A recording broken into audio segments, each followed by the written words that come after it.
सवाल ये है कि एक तरफ एक व्यक्ति को ठीक होने का एवरेज 8 लाख रुपए, 7 लाख रुपए, 9 लाख रुपए, 5 लाख से ऊपर लगता है प्राइवेट हॉस्पिटल, और सरकार ने 1,50,000 रुपया मिनिमम सबसे ज्यादा कर रखा है। तो ये रेशियो ऐसा क्यों कि उधर ज्यादा में हो रहा है और इधर कम में हो रहा है? ये लूट क्यों हो रही है? इस पूरी प्रोसेस पे जिला प्रशासन आंख क्यों मूंदी है? पेंडेमिक बढ़ने वाला है इंदौर में, हॉस्पिटल में जगह नहीं मिलेगी, 50,000 मरीज दीपावली तक हो जाएंगे, यह कांग्रेस पार्टी का अनुमान है। आप तैयारी करो, फिर से एक बार युद्ध स्तर पर फिर लगो।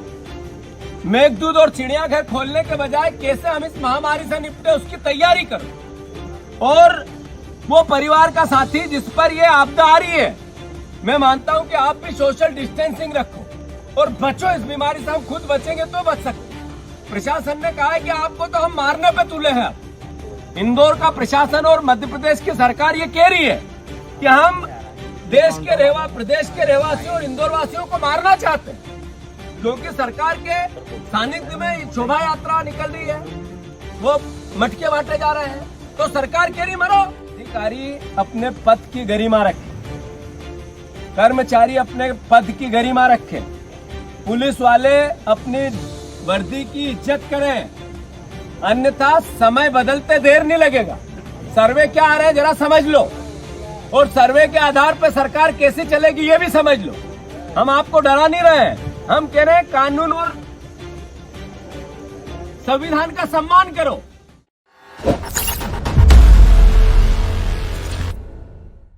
इंदौर शहर का एक पॉजिटिव कॉज है कि कोरोना को लेकर जिस तरीके की भयावह स्थिति पूरे प्रदेश और देश में हुई, और साथ ही साथ पूरे प्रदेश और देश के से ज़्यादा इंदौर संक्रमित होने लगा। लगभग 18,000 कोरोना से ग्रसित परिवार के लोग यहाँ हो गए। जो परिवार का साथी ग्रसित हुआ कोरोना से, उस वेदना को वो परिवार ही समझ सकता है। सिर्फ एक परिवार, जो परिवार का व्यक्ति कोरोना से पीड़ित हो गया, दुखी हो गया, जो इस बीमारी में फंस गया, उस परिवार की वेदना क्या होगी ये सिर्फ वो परिवार महसूस कर सकता है। 473 मौतें हो चुकी इंदौर में, 473। ये ऑफिशियल आंकड़ा है, अनऑफिशियल इससे 3 गुना ज़्यादा है।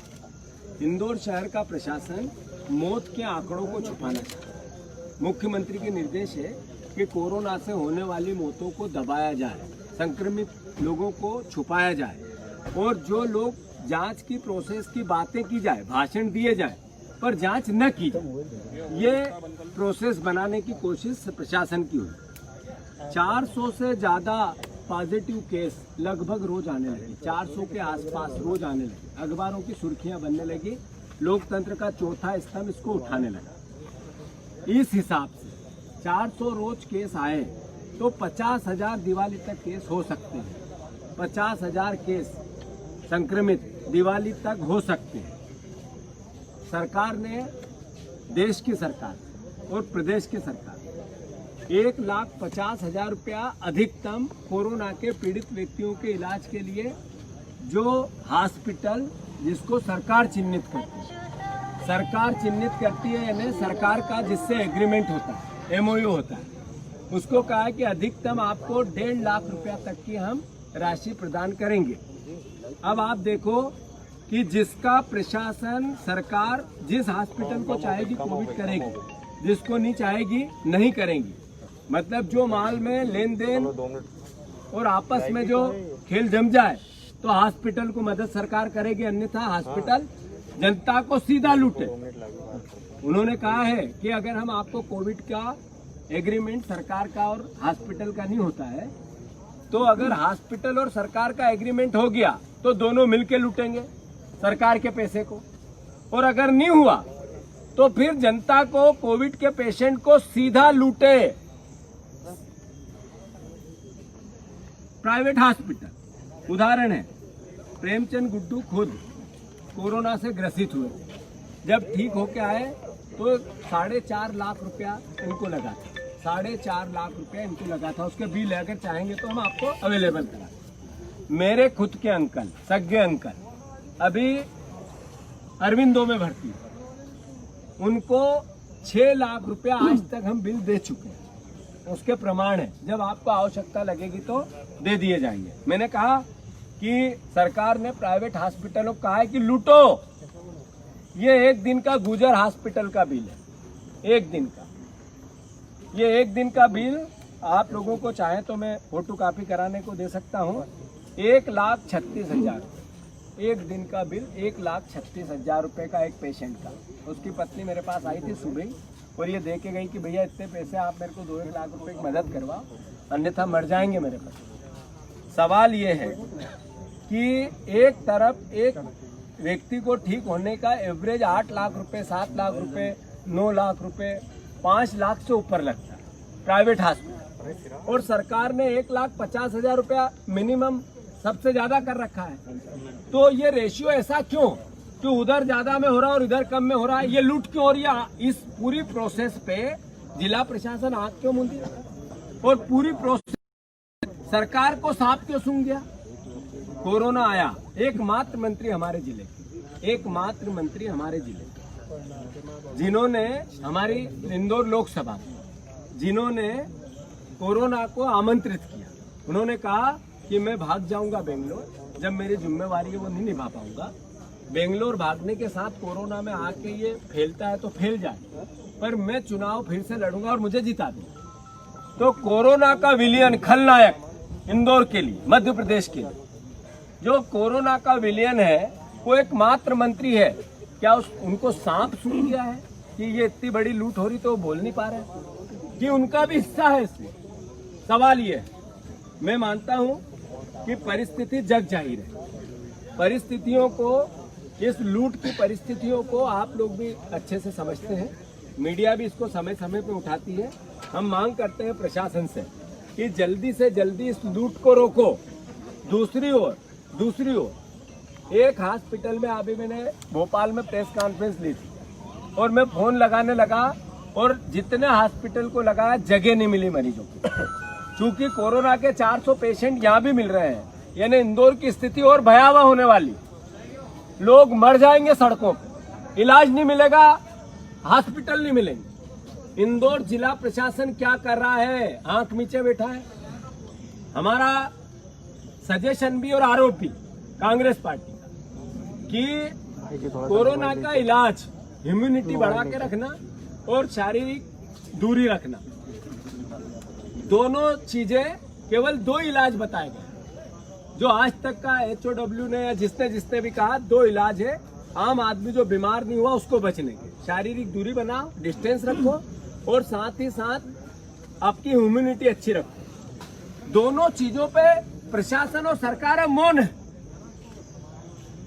रोज आयोजन होते हैं, सरकार, मुख्यमंत्री, मंत्री और इसके साथ साथ जिले के कलेक्टर और जिले के अधिकारी रोज सांवेर में शोभा यात्रा निकलती है, कलश यात्रा निकलती है। 10-10 साल की बच्चियों को कहा जाता है आओ बेटा साड़ी ले जाना 100 रुपए की, 70 रुपए का अंडा ले जाना, पर तेरे घर कोरोना भी ले जाना तो जो बुजुर्ग है वो मर जाए। ये साथ साथ चल रहा है और इस पर प्रशासन ने आंख मीची। वो कहते हैं हम नौकर हैं भारतीय जनता पार्टी के, हम खड़े रहेंगे, जो बोलेगी भारतीय जनता पार्टी वो करेंगे। दूसरी ओर आपदा प्रबंधन कमेटी बनाई, जिसमें शुरू में जो इससे विशेषज्ञ हैं, मेडिकल लाइन के हो, प्रशासनिक लाइन के हो, जो आपदा को, इस तरह की आपदा से निपटना पड़े, उनको नहीं रखा किसको? भारतीय जनता पार्टी के संगठन के लोगों को रखा। किसको? भारतीय जनता पार्टी के नेताओं को, विधायकों रखा। किसको? पूर्व विधायकों, हारे विधायकों। पर हम जनप्रतिनिधियों को महत्व जो कांग्रेस के नहीं देंगे। क्यों नहीं देंगे? अरे विरोधी है, ऐसी आपदा पेंडेमिक है, इसमें इनको कांग्रेस और बीजेपी दिखती है, सहयोग और साथ नहीं दिखती। हम बार बार कहते आए कि हम प्रशासन के साथ हैं, हम सहयोग करना चाहते हैं। इस आपदा से लोग मर रहे हैं, राजनीति अपनी जगह, हम सब मिलकर काम करें। पर नहीं, कलेक्टर को कहा गया इनको बुलाया तो तुम्हारा तबादला कर देंगे। कलेक्टर को तबादले का डर है।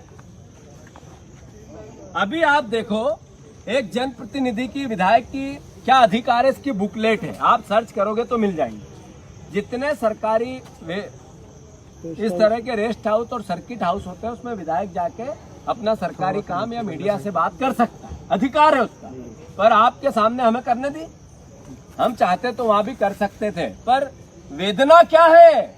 वेदना ये है कि ये सरकार तानाशाही से चलाना चाहती है। और जैसा कमलनाथ जी अभी बोल के गए, गुड्डू भैया जहां से चुनाव लड़ रहे हैं सांवेर की मीटिंग में, कि अधिकारी अपने पद की गरिमा रखें, कर्मचारी अपने पद की गरिमा रखें, पुलिस वाले अपनी वर्दी की इज्जत करें, अन्यथा समय बदलते देर नहीं लगेगा। सर्वे क्या आ रहा है जरा समझ लो, और सर्वे के आधार पर सरकार कैसे चलेगी ये भी समझ लो। हम आपको डरा नहीं रहे हैं, हम कह रहे हैं कानून और संविधान का सम्मान करो। क्या कारण है कि एक तहसीलदार आके ये कहता है कि आप अंदर नहीं घुस सकते हो, आप बाहर जाओ?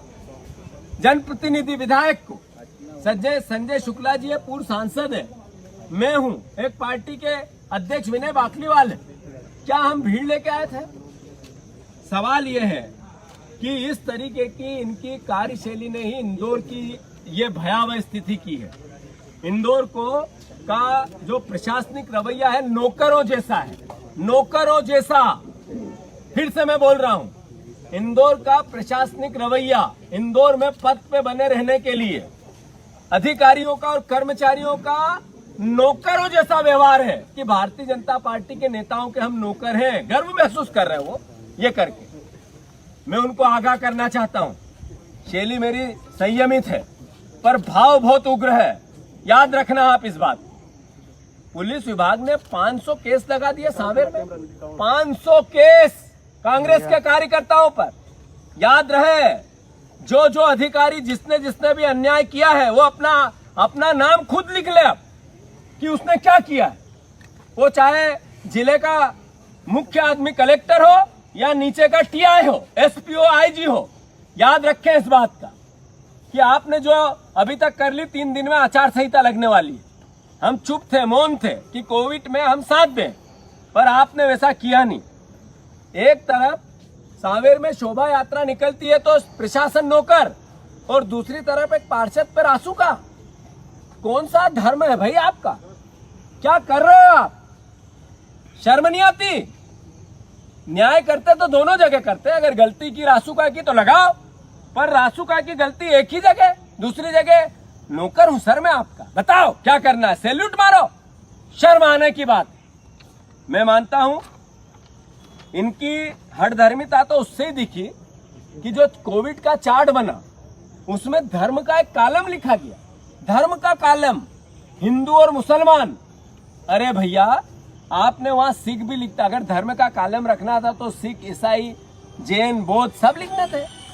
ये आपका सोच, ये विचार कहता है कि आप पापी हो, और मैं समझता हूं कि पापियों को सजा ये हमारे परिवार के लोग, इंदौर के लोग और मध्य प्रदेश के लोग देंगे ही देंगे। मैं सब बातों के बाद प्रशासन का काम करने के रवैया, कलेक्टर ने कहा कि 3000 विदेशों से लोग आए हैं, उससे कोरोना फैला। कई बड़े अखबारों में, भास्कर पत्रिका, इनमें फ्रंट पेज की खबर थी। 3000 में से 1000 मिल ही नहीं रहे। कहाँ है वो विदेशी, विदेश से आने वाले लोग? वो इंडियन ही है, पर कहाँ है वो? ये इनकी सजगता थी, पीठ थपथपा रहे थे, अखबारों को मैनेज कर रहे थे। रोज अखबार को फोन जाता है, ये खबर बनना चाहिए, ये नहीं बनना चाहिए, ये अच्छी खबर लगना चाहिए, ये नहीं लगना चाहिए। ये काम है क्या प्रशासन का? प्रशासन का काम है अच्छी व्यवस्था देना, कि अखबार और मीडिया को मैनेज करना। मैं मानता हूं इंदौर के साथ ये जो पाप कर रहे हैं इसकी सजा इनको देनी ही पड़ेगी। बातें बहुत है करने की। मैं मानता हूं हॉस्पिटल की लूट और सरकार की छूट, इंदौर वासियों, मैं जितना बोल रहा हूं उससे ज्यादा आप लोग समझते हैं। मैं मानता हूं कि ये यातना आप जो भोग रहे हैं और किसके कारण भोग रहे हैं और कौन इसका दोषी है, ये हमें अब बार बार बताने की आवश्यकता नहीं, आप समझते हो। जीतू जी, मेरा अनुरोध ये है कि एक परिवार का साथी, जैसा मैंने शुरू में कहा था कि जो मरीज हो जाता है उसका मध्यम वर्गीय परिवार अपना घर बेच देता है, अपनी कोई संपत्ति बेचता है जब ठीक होके आता है। अन्यथा हॉस्पिटलों को लूटने की छूट दे दी है प्रशासन। मैं आग्रह करता हूँ आप सबसे, प्रशासन से, कि पेंडेमिक बढ़ने वाला है इंदौर में, हॉस्पिटल में जगह नहीं मिलेगी, 50,000 मरीज दीपावली तक हो जाएंगे, यह कांग्रेस पार्टी का अनुमान है। आप तैयारी करो, फिर से एक बार युद्ध स्तर पर फिर लगो। मेघदूत और चिड़ियाघर खोलने के बजाय कैसे हम इस महामारी से निपटे उसकी तैयारी करो। और वो परिवार का साथी जिस पर ये आपदा आ रही है, मैं मानता हूं कि आप भी सोशल डिस्टेंसिंग रखो और बचो इस बीमारी से। हम खुद बचेंगे तो बच सकते। प्रशासन ने कहा है कि आपको तो हम मारने पे तुले हैं। इंदौर का प्रशासन और मध्य प्रदेश की सरकार ये कह रही है कि हम प्रदेश के रहवासियों और इंदौर वासियों को मारना चाहते हैं, क्योंकि सरकार के सानिध्य में शोभा यात्रा निकल रही है, वो मटके बांटे जा रहे हैं, तो सरकार कह रही मरो। अगर आपको हमारे वीडियोस पसंद आए तो प्लीज लाइक करें, सब्सक्राइब करें और शेयर करें।